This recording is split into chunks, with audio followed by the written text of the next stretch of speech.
Good day. My name is Claudia Guntet, and I will be your conference operator today. At this time, I would like to welcome everyone to Park Aerospace Corp.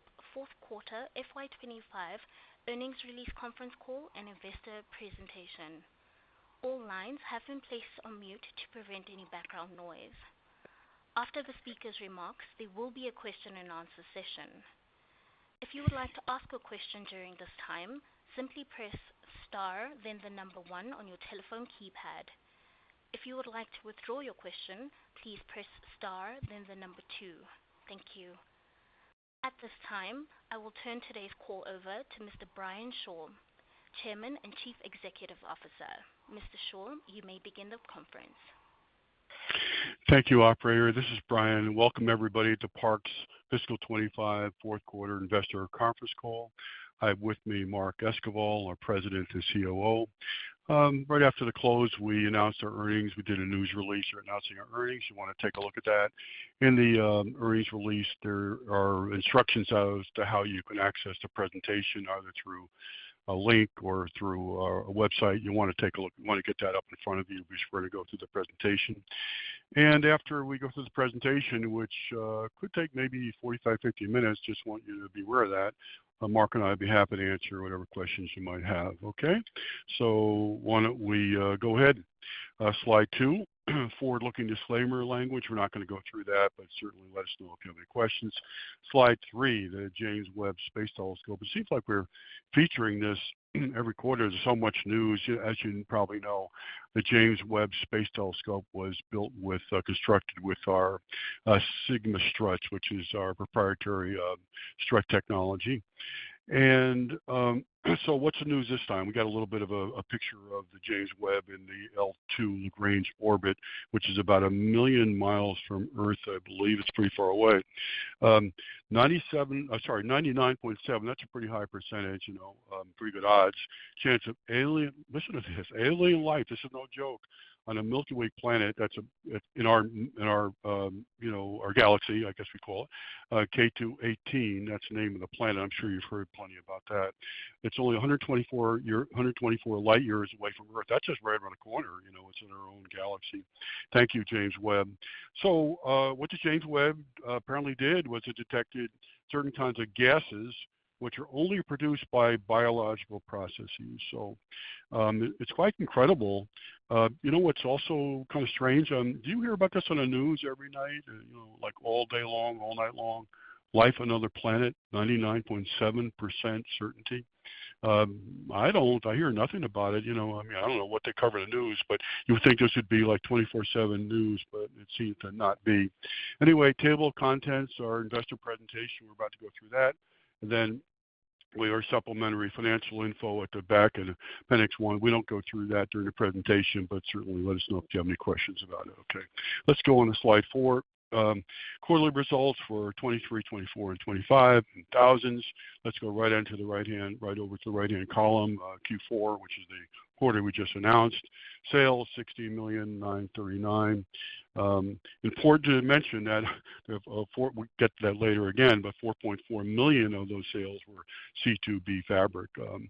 And then we have a gross margin of 29.3%, which considering we'll go back to this, but the C2B fabric, we sold that. It sold that only for a small markup. Considering that, actually, I was surprised at how high our gross margin is. As you know, we don't like it when our gross margin's under 30%, but under circumstances, and also the startup cost that we'll go through, I was surprised as myself as to how high it was. I suspect the main reason was the fact that production was very strong, and it was exceeded sales, which was our plan. We'll talk about that in a second. What did we say about Q4 during our Q3 investor call? Sales estimate 15.5 to 16.3 million. So we came a little bit ahead of that range. Adjusted EBITDA estimate 3.3 and 3.9 million. So we came in within the EBITDA range. I got to stop and cover something, which we used to cover every quarter, and I figured, okay, fine, I've overdone it. But what we had a couple of comments after our Q3 investor call. to the effect that, well, we should pad our forecast numbers. So we've got to go back and remind you that we don't do that. We don't do guidance. We don't like that. It's kind of a strange game that, in other words, if we believe the quarter will be X, we're supposed to tell you X minus 10%, so that when we come out with X, we'll be heroes or we beat our numbers. And to us, it seems very strange. Other people, they do whatever they want. I know most everybody else does, but we don't do that. We give you a forecast. What we're telling you is this is what we think is going to happen, not what's going to happen minus 10%. We don't do that. So we just want you to be aware of that, and we don't feel like changing it. We also feel it would be a little bit strange for us if we're telling you what we tell you that it's going to be X minus 10%. Well, that's not really honest, is it? And we have a thing about integrity. I'm not saying other people don't. I'm just saying that's for us. So when people say, "Oh, why don't you pad your numbers?"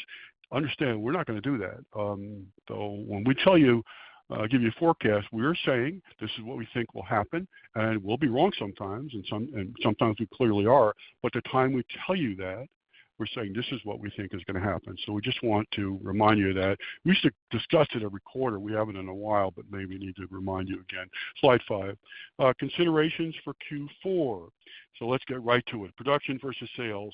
Remember, in Q3, we explained that our Q3 sales value of production, we call it SVP, that's not inventory value, that's a sales value. $1.2 million less than our sales. At Park, production, SVP, absorbs a significant amount of cost into the produced inventory. As a result, just reviewing Q3 for perspective here, the Q3 production shortfall, in quotes, had a significant impact on our Q3 EBITDA. The Q3 production shortfall was on us. We said that during our Q3 call. In other words, we just missed a number. We had a production target. We didn't get it. That's on us. We missed our target. But we also said we intended to reverse that in Q4. Well, we did reverse it, and that is on us as well. So, we take the responsibility for missing the target in Q3. Our people should get the credit, I think, for hitting our target in Q4, and doing a very great job with that, actually. So in Q4, our production exceeded our sales, adjusted for rate carb fabric, which is not something we produce anyway. As you know, by $1.4 million, that was our target. Now it's really helpful. That drops a lot of dollars to the bottom line, probably $350,000 or more to the bottom line of the quarter. Just as we had a big drag in Q3, there's a big plus in Q4, which is what we wanted. On to slide 6, the excess production in Q4 had a significant positive impact on our Q4 EBITDA. And this is important. The excess production also allowed us to build back our finished goods inventory to more acceptable levels by about $1 million compared to Q3. It was way too low at the beginning of Q3, because we're selling from our inventory rather than production. Now we built back our inventory to finished goods to levels we think are more acceptable. ArianeGroup, just reviewing here, as you know, we entered into this business partner agreement with them in 22, under which they appointed us as their exclusive North American distributor for the rate carb C2B fabric used to produce ablative composite materials for advanced missile program systems. Now, we already covered this, but we sold $4.4 million of C2B fabric in Q4. Now it's actually $500,000 more than we predicted in our Q3 investor presentation. It ended up being more than that. And believe it or not, $7.5 million in all of 25. That's a lot. That's a whole lot. It really burdens our P&L. As we previously explained, we sell C2B fabric to our defense customers for a small markup. They're buying a lot of the stuff. They're stockpiling it, obviously. Doesn't take a rocket science, to understand that even though this is rocket science, that's what they're doing. So let's slide 7. Park sold. So this is the flip side, $420,000. It's not, $4.4 million, but $420,000 of related materials manufactured with C2B fabric in Q4, $2,025,000. So that's really good, because when we look at it incrementally, that contributes a significant amount to the bottom line, probably over $300,000. So that helped the bottom line a lot as well. That at least had some C2B material sales. As we previously explained, our margins for reducing and selling ablative materials manufactured with C2B fabric are significant and bold. Requal by one of Park's key customers of C2B fabric. So I got to stop for a second. You read those transcripts, you do it at your own risk, because we have no responsibility for those transcripts. There's an automated computer, AI, I don't know what, But there's so many mistakes in those transcripts. Sometimes I'll go read a transcript. I don't even know what the hell I'm saying. I can't. What are we talking about here? I can't understand. There's so many mistakes in those things, so we don't take any responsibility for them. So the transcript was for Q3 rather, call talked about a recall of C2B, which is a real bad thing. There's no recall. We went back. There's no reference to any. It was all requal, no recall, both in the presentation as well as our comments. But then it was picked up by articles who then talked about a recall of this product based upon the transcript was incorrect. So I just want to warn you, if you read those transcripts, you do it at your own risk because we take no responsibility for them. Now, what's the status of recall? A lot of people have been asking me that. That's a hard question, so we're going to ask Mark to help us figure that one out. So, Mark, can you tell us what the status of the recall is? Yeah, hello, everybody. The status here is the specification has not been updated. What that means is it's still in the works. Where the testing is not in Park's hands, it's in our customers' hands, just so that's clear. But we are being told that it should be completed this month at the end of May. I say that with a little bit of caution because these things have slid in the past. So I just want to throw that out there. But we're looking to get an update at the end of the month. I can tell you there is some good news. All the testing that has been completed, which is the majority of it, is compliant to the specification. And so we're hoping that, the very few tests that need to be done by the end of the month will fall in that same population. So essentially we're anxiously awaiting, just like everybody else, to get the results. And, we're really hoping that they meet the target at the end of the month. But like I said, it's really out of our hands. It's in our customers' hands. But we continue to communicate. We continue to check on the status, and we'll do that again as it gets towards the end of the month, which is in 2 weeks. And hopefully, the next time we talk, next time we have a call, we'll have an update for you all. Okay, thanks. Yeah, so we're being transparent. All we can do is tell you what we are told by our customer. I think in our last call we said March, but that's what we're being told. Obviously that didn't happen, so we'll see what happens here. And then the next item, this is a repeat item for the last few quarters, just reminding you that we're ramping up this new factory, even though we don't need to for capacity reasons. We're ramping up to get the factory ready for the juggernaut, as we call it, and that's costing us to hold it. That's burdening our P&L. Total missed shipments during the quarter, 175,000. Mostly, surprise, international shipment issues. Well, that's actually improved. That's not great, but I think we had a couple quarters it was over $1 million, so I guess that's moving in the right direction, at least in that quarter. Slide 8. Impact of tariffs and tariff-related costs on Q4. There were none. Future impacts, we'll get back to that later on in the presentation when we talk about some updates. Okay, let's go on to slide 9. Top 5 customers. This is kind of a tradition for us in alphabetical order. Donna's the one who does the slide.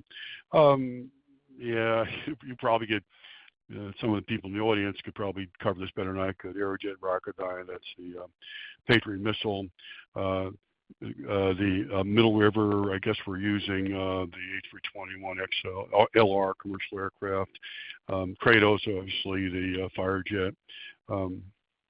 Nothing for TechStack, too confidential. NORDAM, the Bombardier Global 7500.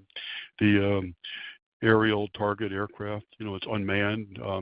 They try to get men and women to fly the target aircraft, but didn't get any volunteers. Okay, that's my attempt at humor. Let's go on to slide 10. I promise I won't do any more of that. Slide 10. This is our estimated revenues by aerospace market segment.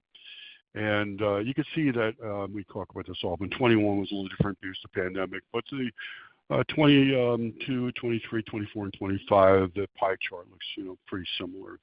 Let's go on to slide 11. This is Elena's project. Park loves niche military aerospace programs. And as we always comment, radomes, rocket nozzles, and drones are niche markets for us. But for us, even aerospace structures are niche because that's our focus. And this doesn't mean small. It means something special, where we have something special to bring to the table, which means normally that the margins would be nice and attractive for us. We don't need to cover each one of these things, and we're going to be a little bit less open about what our participation is in these programs, except I'll comment on the Halcon Skynight. That's a UAE program, so that's been in the news recently, UAE, so I thought you'd be interested in that. And then we see two references to the Sentinel GBSD. That's that's ground-based strategic defense, and this is a replacement of the Minuteman program from the 60s. We have on the top right the warhead, a reentry vehicle for the warhead, and then the missile system itself. And these are installed in silos around the country. Hundreds of them is what's intended. And I think you know what these warheads carry, so you can look it up if you want. But it's not a very happy kind of thing to talk about. So let's go on. Having said that, maybe bring the audience down a little bit. Let's go on to slide 12. That's called MAD, Mutually Assured Deterrent, or something like that, right? Remember that from the 60s? Anybody remember that? Slide 12, GE Aerospace. This slide we share with you every quarter, just kind of for background. For pricing LTA from 19 to 29 with Middle River Aerostructure Systems, which is a sub of ST Engineer Aerospace. We explain this every time. Redundant factory reduction, reduction, you know that. You look at these programs, we're not going to go through them, but what the common theme is, they're all related to GE Aerospace programs. So what's the connection there? I think you know that. When we got on these programs, Middle River Aerostructure Systems, MRS, was a sub of GE Aerospace. Now it's a sub of ST Engineering, which is a Singapore company. Let's go on to slide 13, top of the slide, also sole source or primary structure component for the Passport 20 engine. That's through the GE Aerospace LTA, not the MRS LTA. Fan case containment wrap for the GE9X for 777X aircraft. That's produced with our AFP materials and other composite materials. And this is intended to be included in the MRS LIFO program agreement, not in the LTA. This actually occurred after the LTA was entered into. Let's see, Park MRS LTA. We covered this, provided a 6.5% weighted average price increase January 1. And also, it was amended to include 3 Park film adhesive formulation products recently. LIFO program requested by MRS and STE, so we're still working on that. I think the last time we spoke, I told you actually the ball's in our court. We're getting pricing to the extent we could, long-term pricing from our suppliers, so we could provide pricing to LIFO program pricing to MRS and STE. We've done that, so the ball's kind of back in their court. This is we're happy either way. We're happy to stay with the LTA, the current LTA, or go to LIFO program. This is something requested by MRS and STE, but we're happy to do the LIFO program as well. Either way, we're happy. Slide 14. Okay, we're talking about some of the programs. A320neo family, that's the big dog, as we say. Airbus has a huge backlog for the A320neo aircraft, 7,256. That's a lot of airplanes, I'm telling you. And then we have a little bit of history of their A320 deliveries year over year. You can see that it's gone back up to about 50 per month in 24, a little over 600. But what's holding it back is the supply chain issues that you know about. We talk about almost every time. The bottom item, they're targeting delivery rate of 75 A320 Airbuses, family aircraft per month at 27. Why are they not there now? Well, it's because of supply chain issues. They have over 7,000 orders. They'd be happy to be at 75 per month or 900 per year now, but they haven't been able to get there yet. They're targeting 2027. They haven't been able to get there because supply chain is the limitation. Slide 15, with the approved engines for A320, you know about this. We got the Pratt engine, the CFM LEAP 1A engine. We're on the CFM LEAP 1A, not the Pratt. According to the Aero Engine News, first quarter Aero Engine News, the LEAP 1A market share of firm engine orders, these are thousands and thousands of orders, ladies and gentlemen. 65.2%. That's a nice market share. And when we get to the juggernaut slide at the end, we use a 60% market share because we're being conservative, but it keeps moving up a little bit. It seems like maybe it'll move back down. I don't know. It moves from quarter to quarter, month to month. But at the delivery rate of 75 airplanes per month, 65.2% LEAP 1A market share translates into 1,174 engines per year, LEAP 1A engines per year. If you look at the juggernaut, we're only assuming 1080, so it's a lot more than the juggernaut. As of March 31, 25, this is again Aero Engine News stuff, there were 8,196 LEAP firm LEAP 1A engine orders. That's as of a couple months ago. Now, of course, Airbus and CFM, they want to sell more airplanes and more engines. This is just what's on order, firm order now. So these engines will be delivered, I think. What's that worth to Park? It's worth about $250 million to Park. And that's not it. I mean, they like I said, I'm sure Airbus wants to sell more airplanes, and Airbus and CFM wants to sell more engines. Let's go on to slide 16. This is a variant of the A321neo family, the A321XLR. It's off of the races, so this airplane has been delivered. It's in operation. They're operating it on new routes, which have never been used by single aisle. This is a single aisle airplane. I guess I should have said that. And the key thing here is that it has the range and payload capability of a wide body. So this airplane's been used on what was previously a wide body route, like maybe a 787 route, but much less expensive to operate. So this is why CNN, don't normally spend a lot of time with CNN, but this time I like them. A320XLR is changing air map of the world, and what that means is that these single aisles are operating on routes that used to be the exclusive purview of wide-body airplanes, which are much more expensive to operate. That's a big deal. Boeing has no response and unplanned. So that's an important program for parts. Slide 17.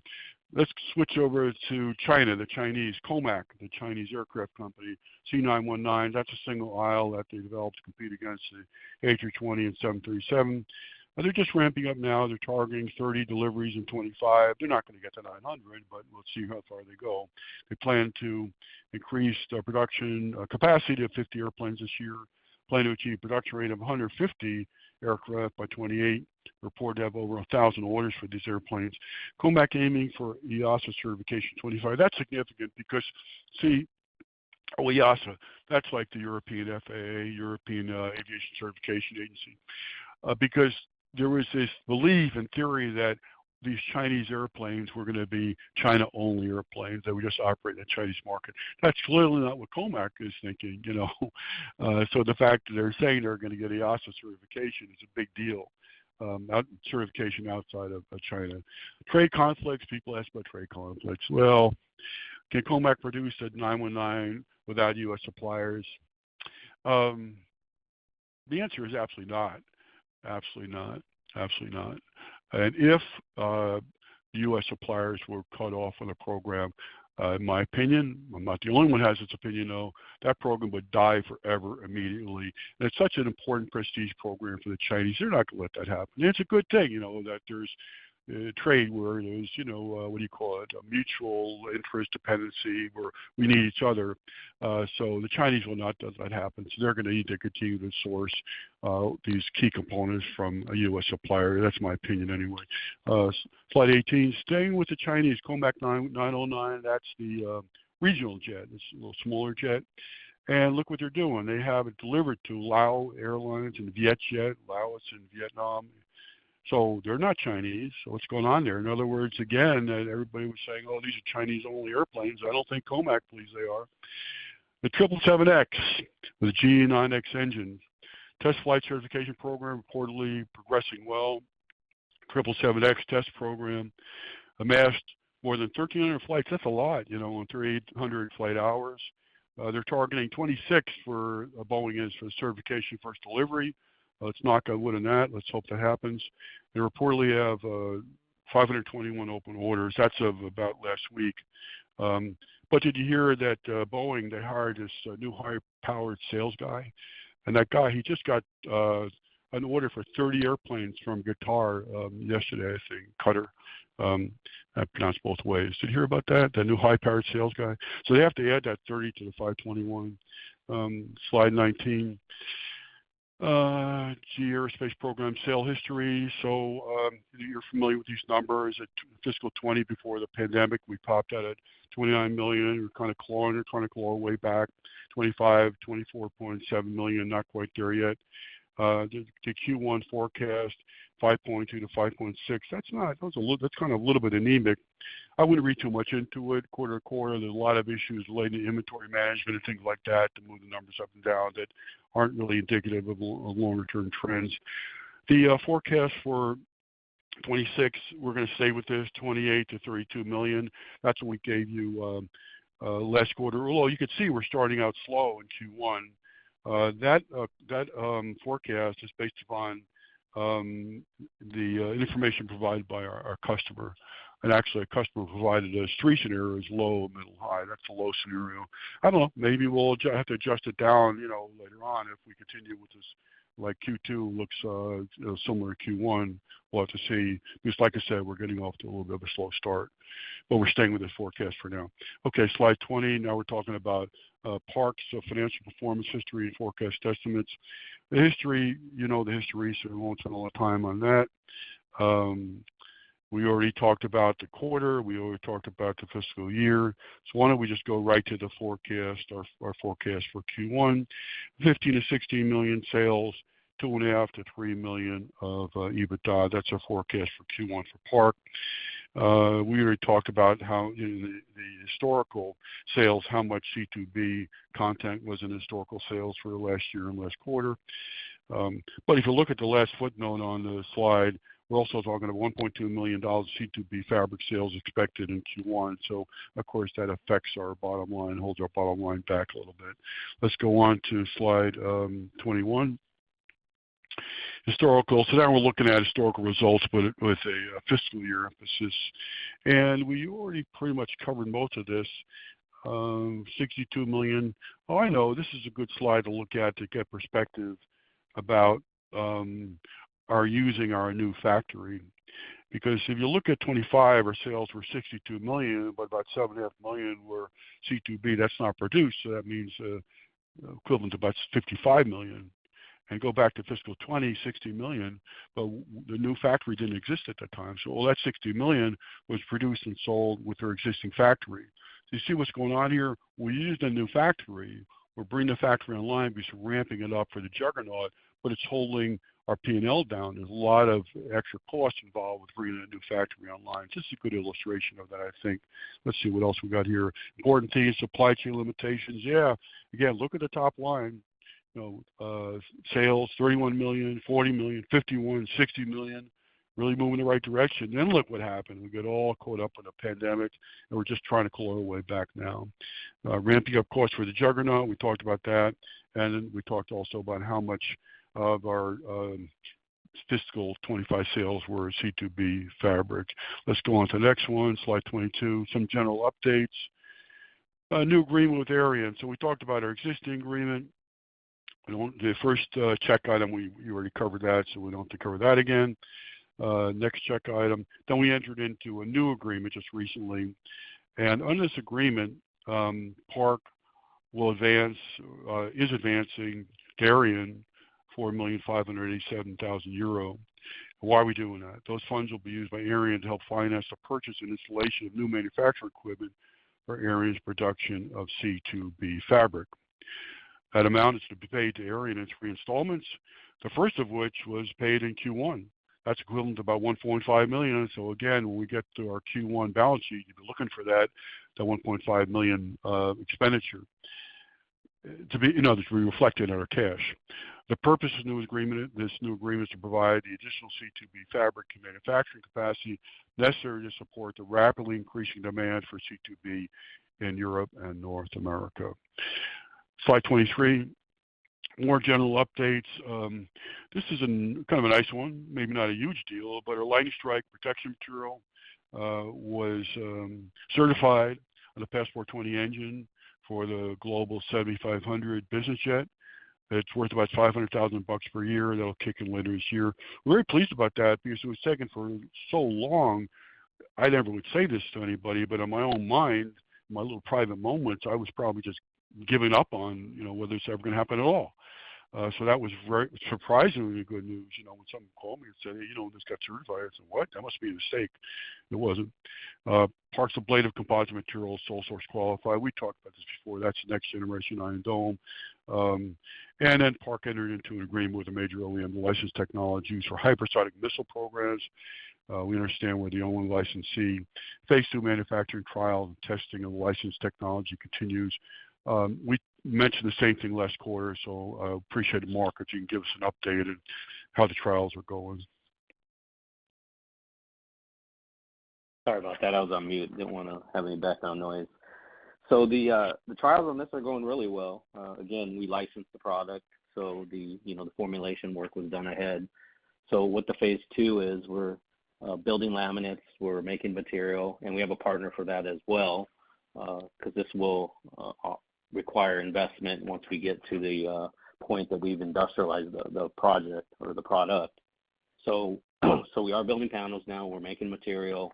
I think we're getting to the place where we're going to start testing the materials because it takes a little bit of time to figure out these processes. This is an ox-ox product. It's not a standard epoxy, which, is the majority of our business. So it's taken a little bit of time to figure out how to process these materials. It's a lot different than what we're used to. So I feel like we're making really, really good progress with it.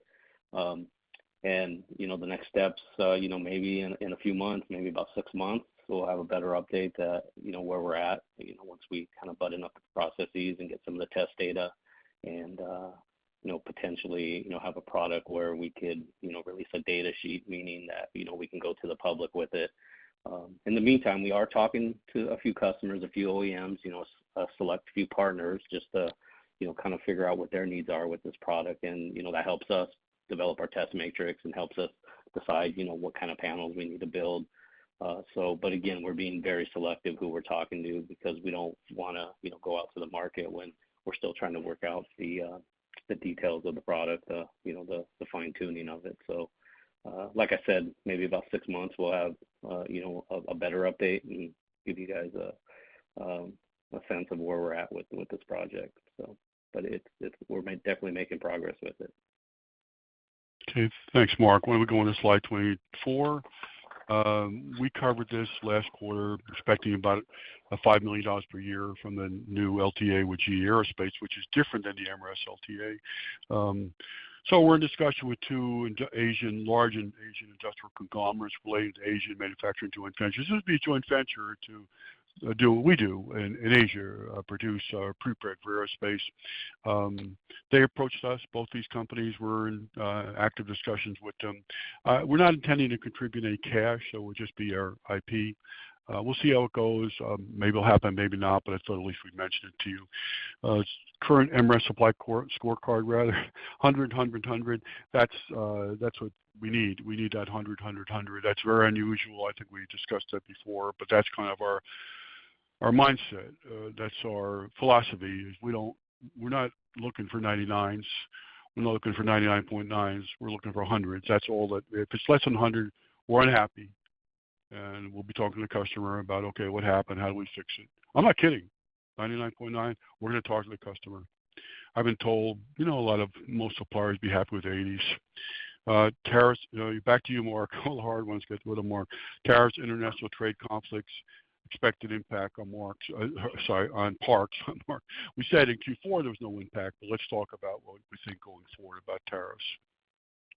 Okay, tariffs. I guess just like everybody else, we're all learning and trying to sort this out.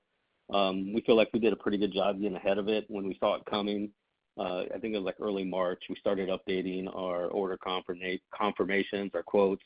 Putting a note on there telling customers that if any tariffs come our way, we're going to pass them along to them. And to date, we've been pretty fortunate. We haven't seen too many letters come from suppliers. We've had a few, but there has been no impact, to our business. Essentially, I think there's been one, maybe two, we had to pass along to a customer. The rest, we were able to mitigate the tariffs with inventory on hand. Obviously, when you carry inventory, you don't have to pay a tariff because you have it there. So we're able to get those orders processed and shipped out without buying new material. And then so the next step was, well, now we have to update our cost if we have tariffs, which is, again, it's only a few materials right now. So our quotes are reflected of that moving forward. So the customers will be paying the new price when they place orders. So essentially, we're just like everybody else. We're trying to figure this out. But again, I think we've done a good job getting ahead of it, and there has been no impact to the business. But again, there's more to come. This thing's still pretty dynamic. We're not sure how it's all going to shake out.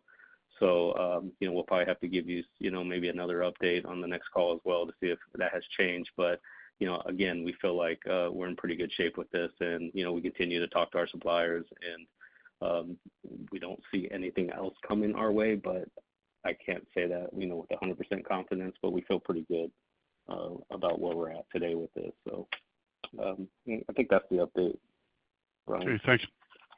Oh, okay, thank you. Let's move on, slide 25. So we covered this last quarter.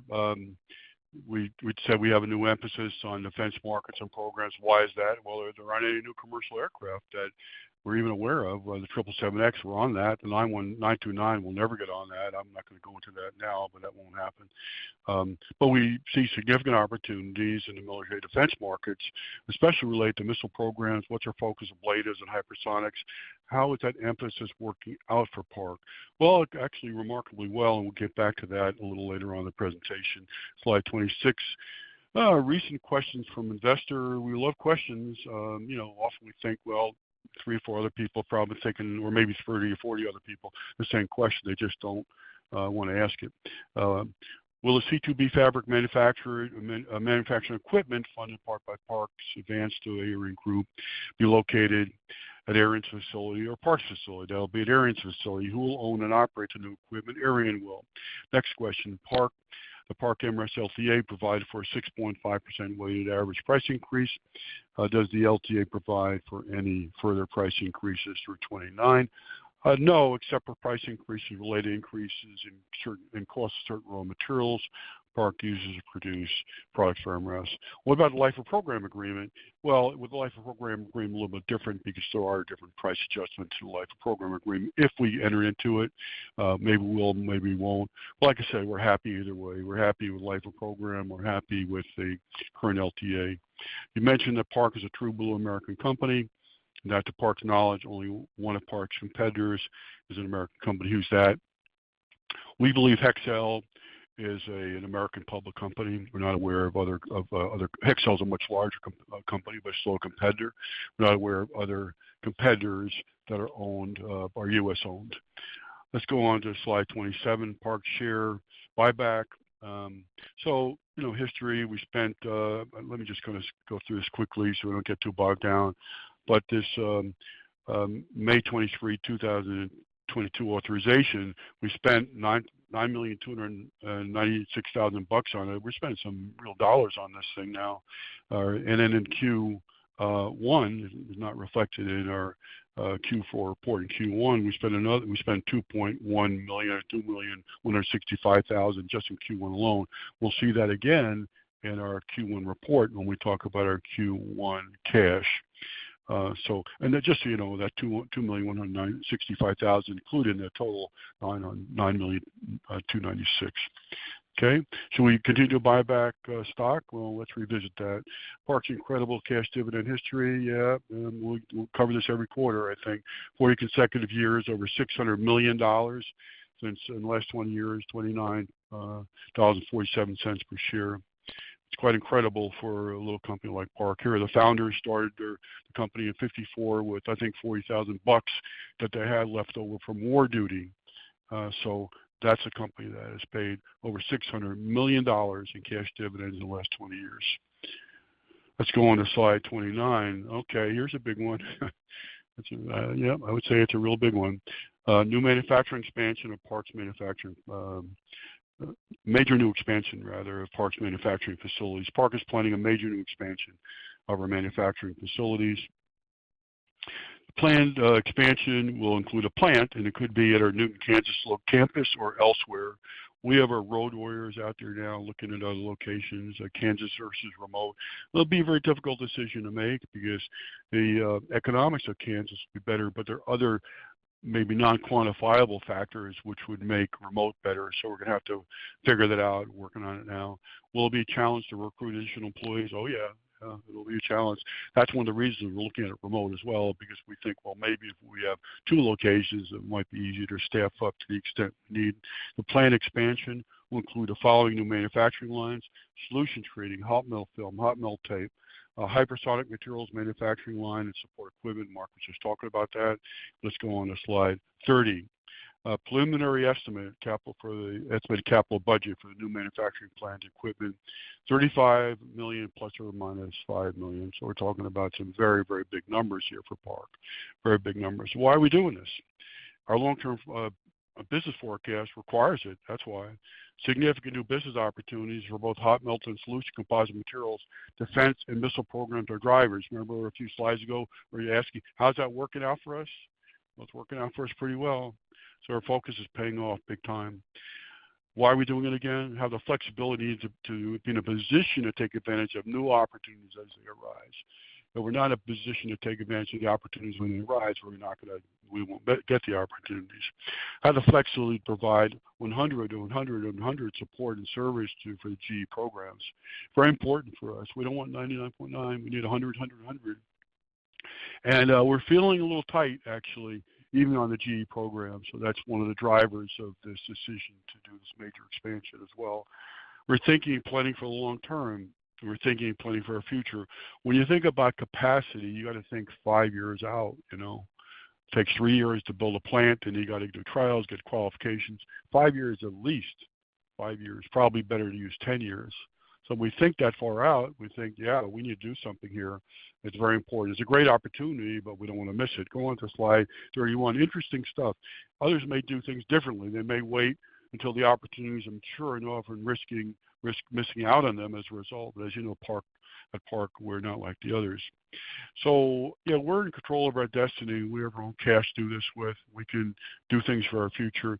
I was talking to a business guy in our industry. Mark, knows him well, and he was really upset because he was saying that his company's not investing in the future, and they've lost a lot of major opportunities because when these opportunities arose, it was too late. They not made the investment. They lost them. So we're not that kind of company. We are in control of our destiny. We have our own cash, and we're taking advantage of it, and nobody can stop us from doing it, doing the right thing for our company and our future. Not sharing our long-term business forecast. We're not going to give you the sales number at this time. We'll get back to that. We have a lot of internal work done on this, so it's not we don't have, we're just not sharing it. A lot of different scenarios. But suffice it to say for now, we're putting our money where our mouth is by making this major investment in our future. What about the ROI? Very significant. Very significant. We're using our own cash. ROI, very significant. Cash flow, very significant. Very significant.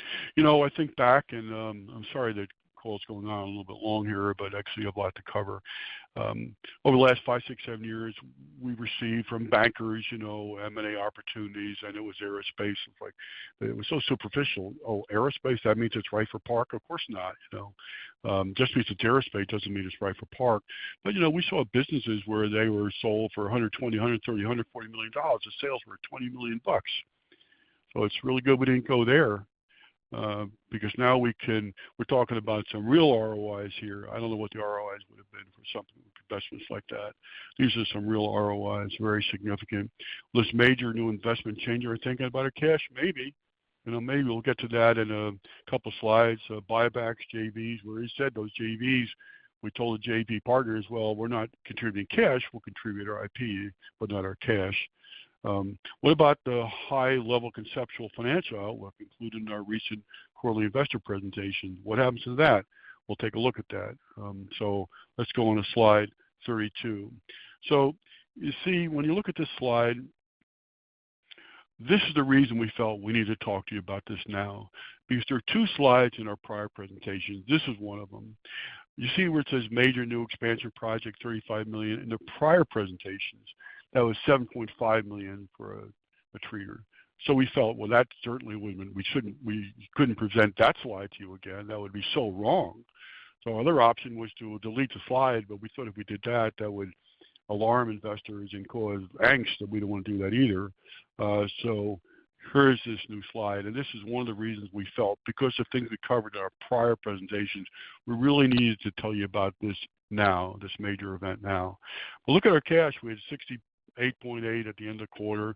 So the 5.1, you know about that. That's a payment to make the IRS in June. Buyback in their first quarter, 2.2 million. You know, advance payments to Ariane, 5 million. About 1.5 million are right in the first quarter, and then we have 35 million for this major expansion, give or take 5 million. So that's a lot. It's 47 million, and we got 68 million. Just doing some simple high-level math here, that says after we spend all this money, we have $21.5 million left. So that's good. We have no debt, but it's not like we have $200 million left anymore. And the other thing I want to mention is that cash flow. So we will be building back that number, you know, especially after this expansion is done and we start to utilize it properly. The cash flow will be quite significant, as will the ROI. So we'll start to build back the number. Let's go on to slide 33.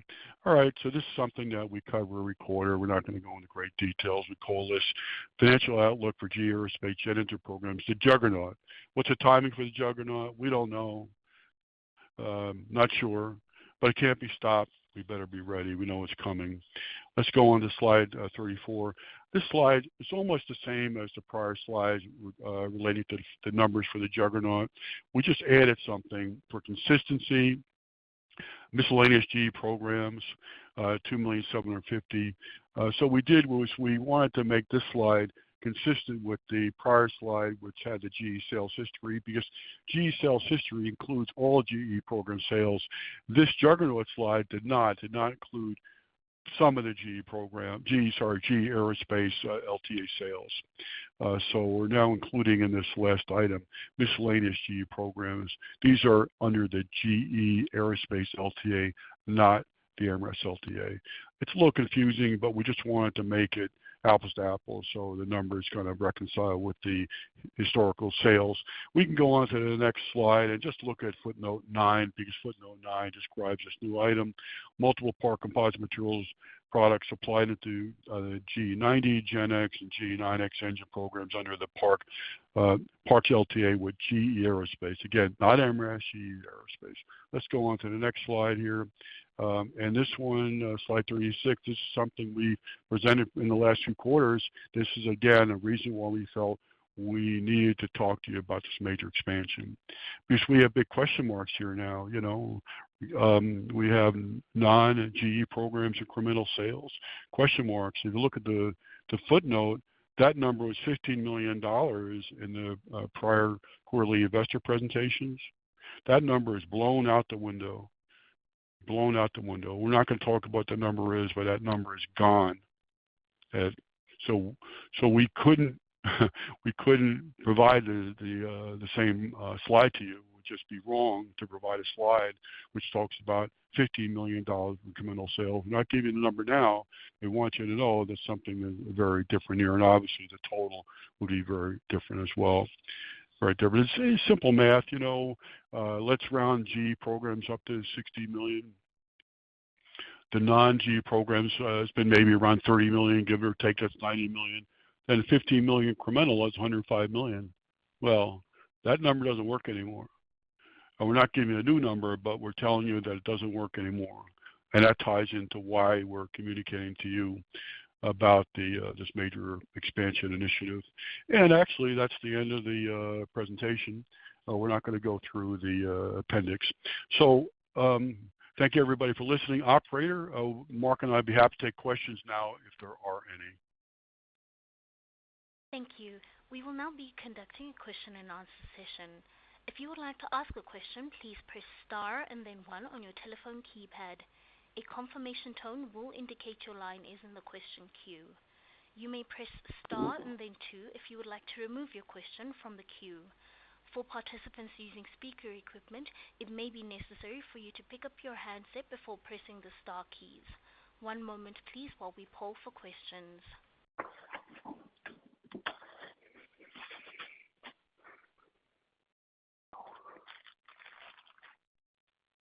Seems like there are no questions at this time. I'd just like to remind everyone, if you'd like to ask a question, please press star and then 1.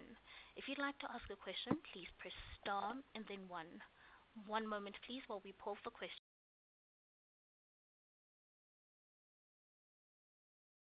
First question comes from Nick Ripostella from NR Management. Please proceed with your questions, Nick.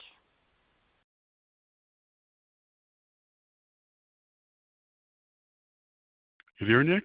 Nick, you may proceed with your questions. Your line may be muted. If you could please just unmute your line so that we can hear your questions. Hi, good afternoon. Can you hear me? We can hear you. Oh, great. Congratulations on a decent quarter. And it's pretty exciting what you're suggesting there with this new expansion.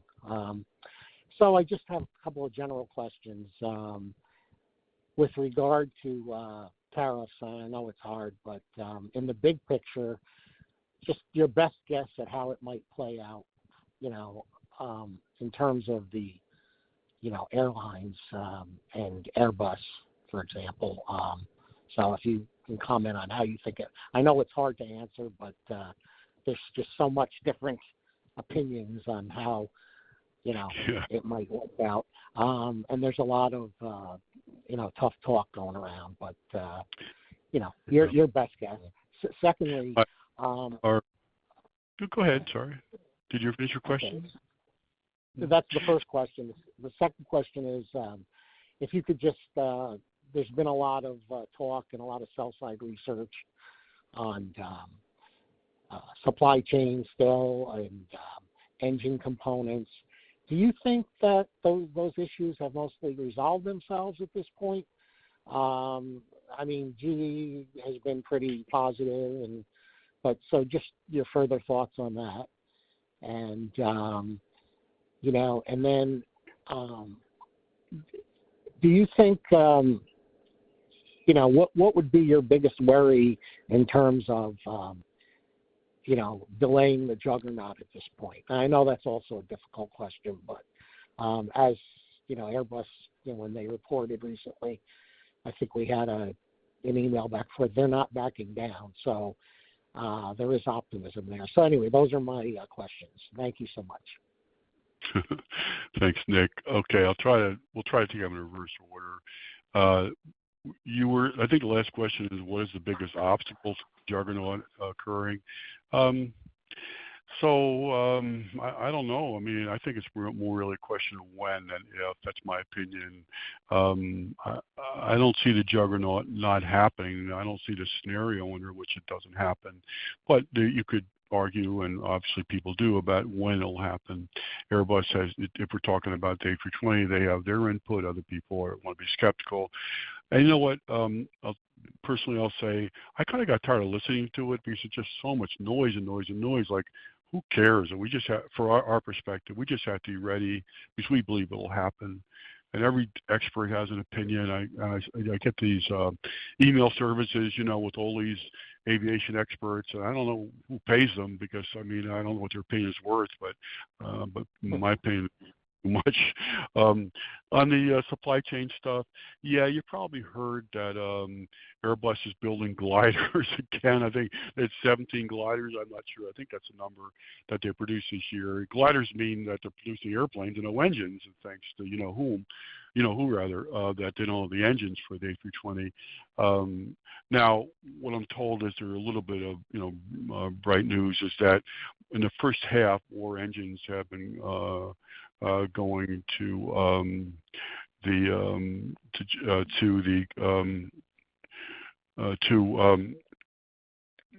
just supporting existing airplanes with spares and that kind of thing, and that's not supposed to happen in this. That's supposed to go away in the second half. So that way, the engines that are being produced will be going to new airplanes, not the spares. That's what I'm told anyway. But it's not really wonderful news to hear that Airbus has built 17 gliders, A320neo gliders, because they just can't get the engines.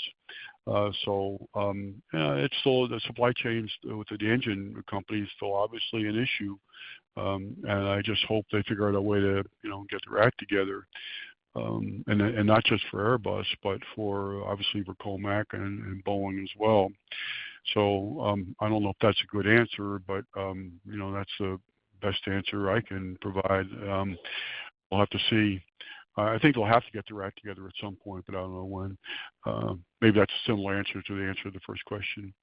Supply chain, you're asking now not our specific supply chain issues, tariff issues. Tariff issues, talking about how tariffs, I think that's the question, will affect the industry generally. And again, like you kind of intimated and implied, everybody has an opinion. You turn the news on, fighting about how tariffs will affect the world over the next, whatever years, and I don't, or maybe months, weeks. I don't have I have nothing that I could add to all that because there's so many opinions out there. As you know, the GE aviation programs that we're on, except for the 777X, relate to airplanes that are made by foreign companies, Canadian, European, and Chinese. So there are some tariff questions that could and should be asked about how the tariffs will affect the sales of airplanes, but and the supply of the equipment into those airplanes. But I don't know. I guess for whatever the 2 cents opinion is, I would say that I feel like these things will be sorted out at some point because there's the global economic need is such that it will be necessary to sort these problems out one way or another. But I could be wrong, just my opinion. Mark, you want to add anything about tariffs? No, I mean, everybody we talk to, I know he's asking, the airlines and the aircraft companies, but I think we're all looking for answers. I think, there's really, no, I don't think anybody wants to stick their neck out and say this is what's going to happen. So I think we're all just kind of sitting back and just waiting for this all to, kind of vet itself out. So, and hopefully, it's sooner rather than later. That's all I really got on that. Okay. So you see, Nick, our combined, input is, not so much more brilliant than what you can hear news program these days, but okay. Can you still hear me? Yes. Yeah. One other thing. So, you use the word tight with regard to a little tight with regard to your current manufacturing footprint, and so is it safe for me to think that you have a high level of confidence of what you're doing in terms of a major expansion, even before the juggernaut has really come to play? We're not at, might be a year, might be a year and a half, might be 2 years before they get to 75 months, but it's certainly not inhibiting Park in any way. You're going to go forward with your investments because you see the opportunity right now. Is that safe to say? Yeah, it's exactly right. We're okay now.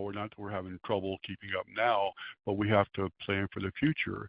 And when you're talking about manufacturing capacity, especially in aerospace for our kind of business, you got to think 5 years. So you got to think, well, how much manufacturing capacity will we need in 2031?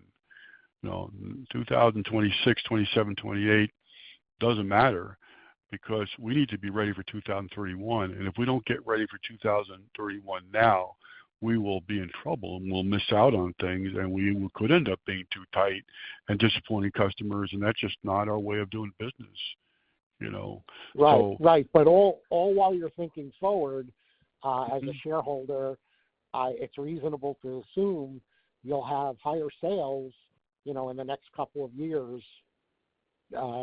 In any case, absent some kind of, I don't know, calamity we can't think of.